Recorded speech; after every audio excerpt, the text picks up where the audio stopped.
एक कदम उजाले की ओर में आज की कहानी है स्वयं की तुलना। एक कौआ एक वन में रहा करता था। उसे कोई कष्ट नहीं था और वह अपने जीवन से पूरी तरह संतुष्ट था। एक दिन उड़ते हुए वह एक सरोवर के किनारे पहुंचा। वहां उसने एक उजले सफेद हंस को तैरते हुए देखा। उसे देखकर वह सोचने लगा, यह हंस कितना सौभाग्यशाली है जो इतना सफेद और सुंदर है। इधर मुझे देखो, मैं कितना काला और बदसूरत हूँ। ये हंस अवश्य इस दुनिया का सबसे खुश पक्षी होगा। वह हंस के पास गया और अपने मन की बात उसे बता दी। सुनकर हंस बोला, नहीं मित्र, वास्तव में ऐसा नहीं है। पहले मैं भी सोचा करता था कि मैं इस दुनिया का सबसे सुंदर पक्षी हूँ, इसलिए बहुत सुखी और खुश था।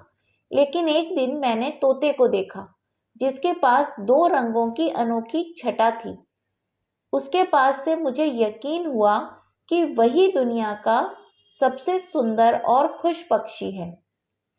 हंस की बात सुनने के बाद कौआ तोते के पास गया और उससे पूछा कि क्या वह दुनिया का सबसे खुश पक्षी है। तोते ने उत्तर दिया, मैं बहुत ही खुशगवार जीवन व्यतीत कर रहा था जब तक मैंने मोर को नहीं देखा था, किंतु अब मुझे लगता है कि मोर से सुंदर तो कोई हो ही नहीं सकता, इसलिए वही दुनिया का सबसे सुखी और खुश पक्षी है।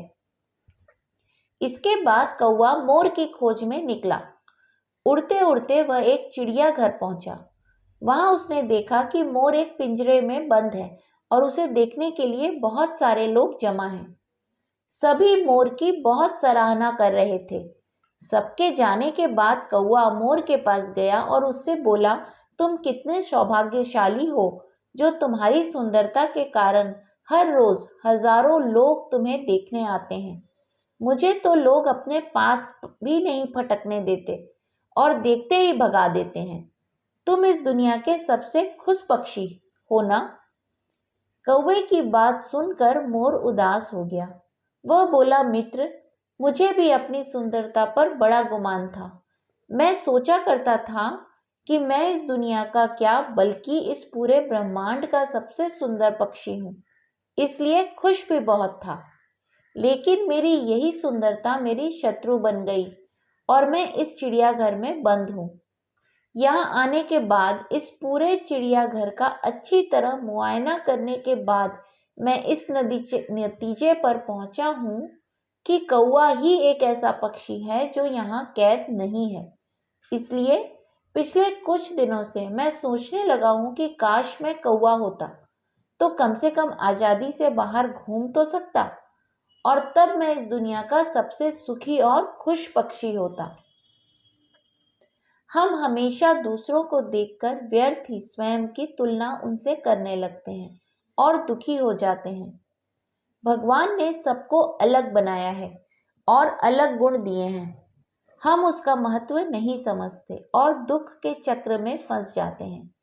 इसलिए दूसरों के पास जो है उसे देखकर जलने की बजाय हमें हमारे पास जो है उसके साथ खुश रहना सीखना चाहिए।